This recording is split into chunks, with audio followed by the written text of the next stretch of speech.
Assalamualaikum warahmatullahi wabarakatuh. Terima kasih sudah klik kembali video ini. Kali ini cerita Wulan akan memaparkan sebuah sejarah singkat mengenai asal-usul dari Wangsa Sanjaya. Bagaimana ceritanya? Ikuti terus ceritaku sampai selesai. Tapi jangan lupa untuk tetap dukung terus channel ini dengan cara tekan tombol subscribe, like, dan nyalakan notifikasi loncengnya supaya kamu gak ketinggalan cerita-cerita dari cerita Wulan. Terima kasih. Wangsa Sanjaya adalah indikasi suatu dinasti yang pernah berkuasa di Kerajaan Medang periode Jawa Tengah atau lazim yang disebut sebagai Kerajaan Mataram kuno. Wangsa ini bersama-sama dengan Wangsa Sailendra memerintah di Kerajaan Medang.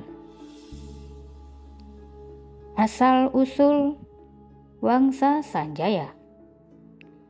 Istilah Wangsa Sanjaya diperkenalkan oleh sejarawan bernama Dr. Bos dalam karangannya yang berjudul Sriwijaya, The Sailendra Wamsa and the Sanjaya Wamsa, yang ditulis pada tahun 1952. Ia menyebutkan bahwa di Kerajaan Medang terdapat dua dinasti yang berkuasa, yaitu dinasti Sanjaya dan dinasti Sailendra. Istilah Wangsa Sanjaya merujuk kepada nama pendiri Kerajaan Medang, yaitu Prabu Sanjaya yang memerintah sekitar tahun 732 Masehi.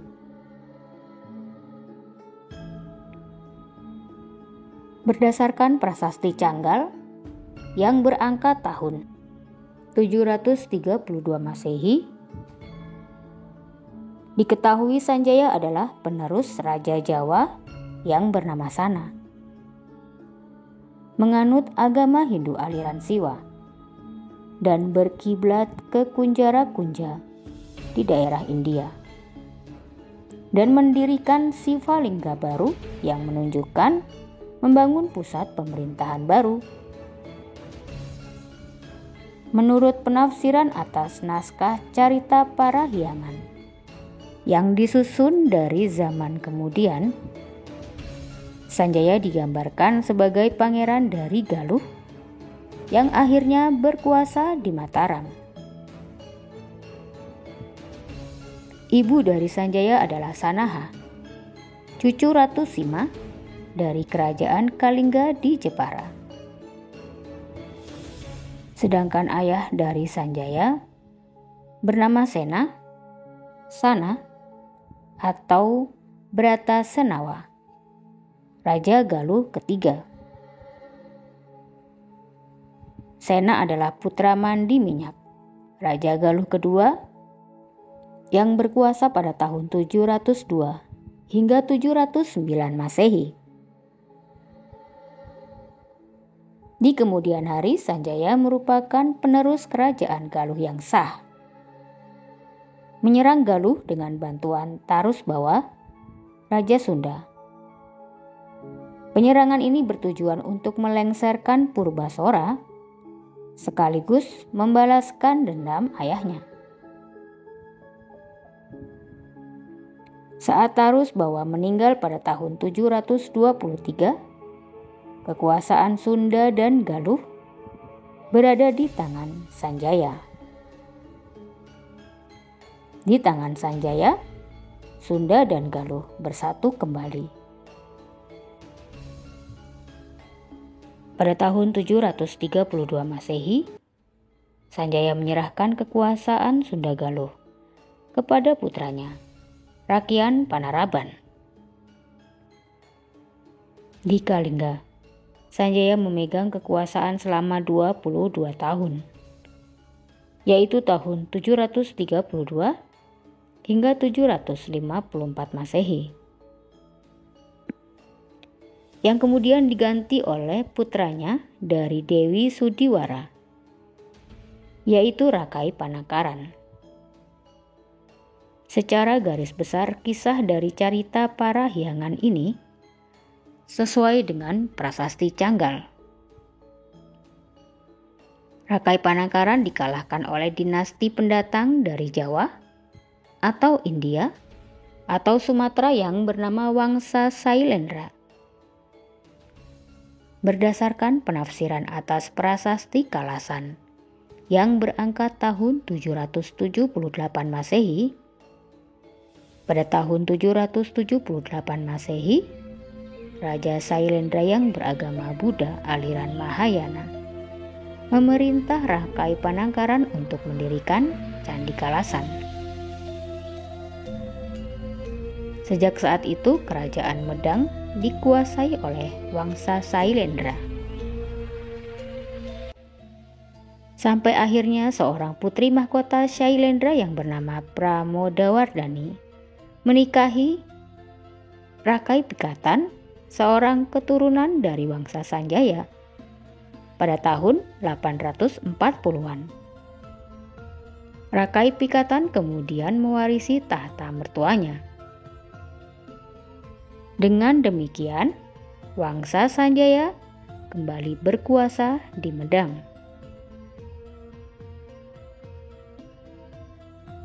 Namun demikian, ada juga teori yang menolak keberadaan dari Wangsa Sanjaya.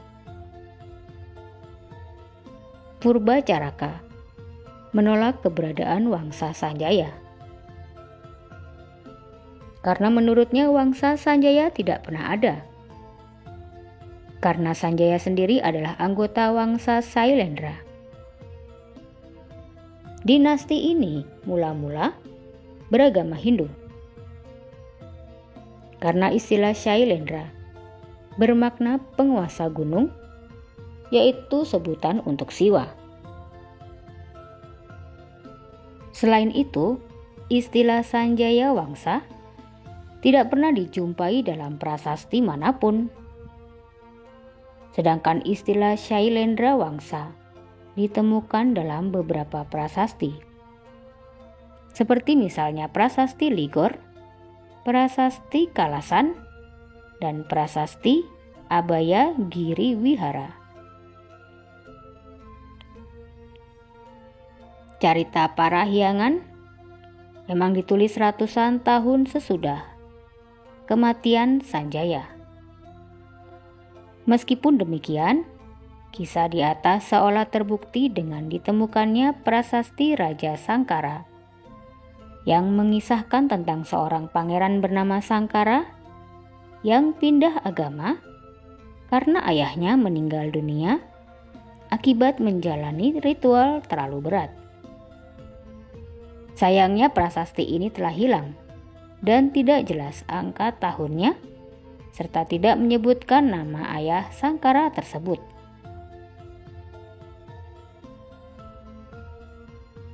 Kalender Sanjaya. Meskipun istilah Sanjaya Wangsa tidak pernah dijumpai dalam prasasti manapun, namun istilah Sanjaya Warsa atau kalender Sanjaya ditemukan dalam prasasti Taji Gunung dan prasasti Timbangan Wungkal. Kedua prasasti tersebut dikeluarkan oleh Empu Daksa dengan tujuan untuk menunjukkan bahwa dirinya adalah keturunan asli Sanjaya, sang pendiri kerajaan. Tahun 1 Sanjaya Warsa sama dengan tahun 717 Masehi. Tidak diketahui dengan pasti apakah tahun 717 ini merupakan tahun kelahiran Sanjaya ataukah tahun berdirinya kerajaan.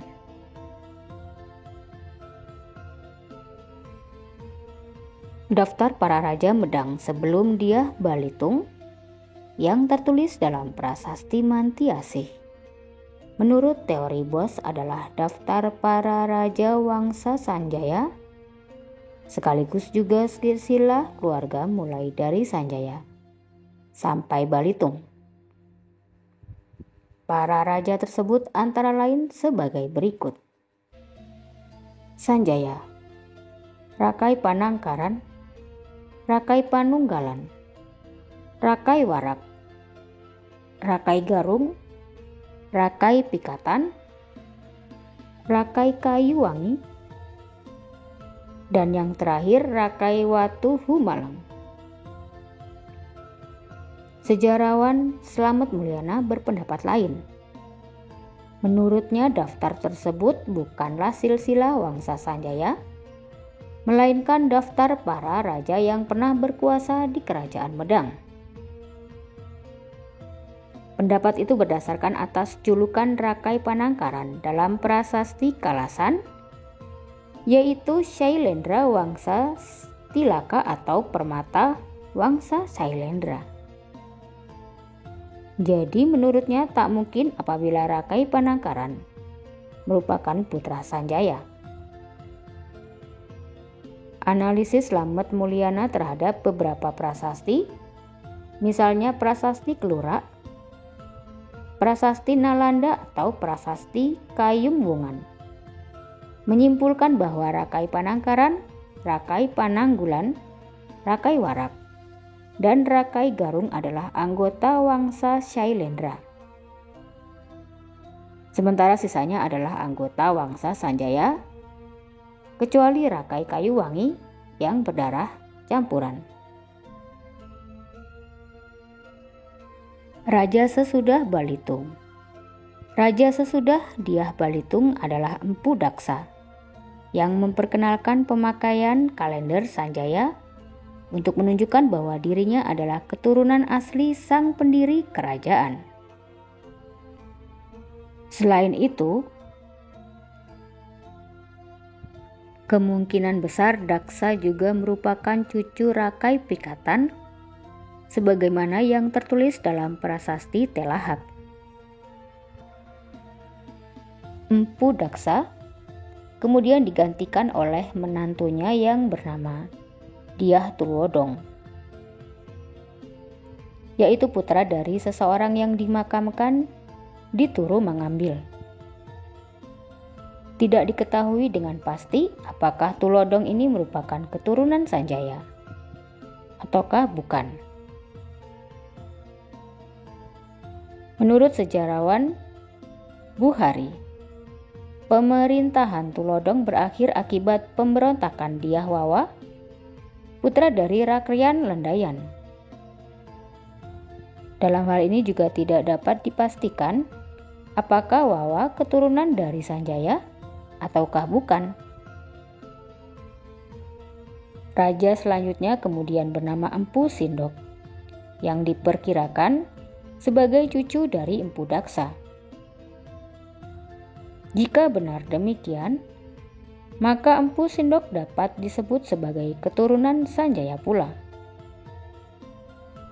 Meskipun demikian, ia dianggap telah mendirikan dinasti baru yang bernama Wangsa Isyana. Di kemudian hari, Empu Sendok dan Wangsa Isyana inilah yang kemudian memindahkan kerajaan Medang atau Mataram kuno ke Jawa Timur dan berganti namanya berubah menjadi Medang Kamulan atau Medang atau Mataram kuno era Jawa Timur. Dan dari Empu Sendok inilah kemudian lahirlah raja-raja besar yang berkuasa di tanah Jawa. Itu tadi cerita singkatku tentang asal-usul dari Wangsa Sanjaya. Berikut raja-raja yang menjadi keturunan dari wangsa tersebut. Walaupun masih menjadi kontroversi keberadaan dari Wangsa Sanjaya tadi.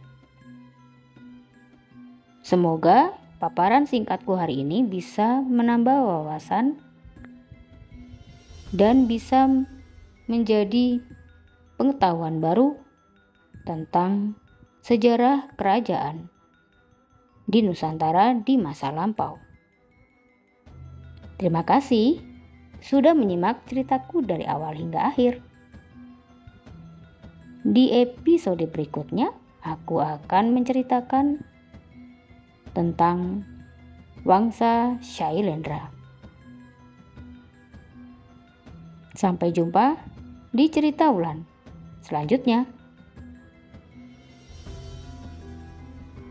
Wassalamualaikum warahmatullahi wabarakatuh.